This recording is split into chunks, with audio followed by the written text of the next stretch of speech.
का शूटिंग हो रहा है। ये मेकअप हो रहा है अभी। देखिए टेप पे है, सेट पे।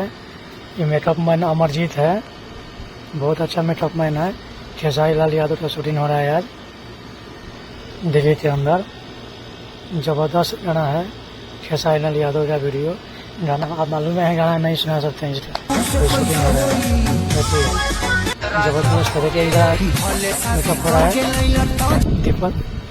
दीपन सिंह को हीरोइन है ये, डिम्पल सिंह, और सिंगर भी है, आर्टिस्ट भी बहुत जबरदस्त है। ये इनका मेकअप हो रहा है। मेकअप अमरजीत कर रहा है। अमरजीत मेकअप मैन है, वो दिल्ली में रहता है। वो बहुत अच्छा मेकअप मैन है ये कितना अच्छा वीडियो सजा रहा है। दूसरा देखिए ये आ गया हॉट वीडियो वाला।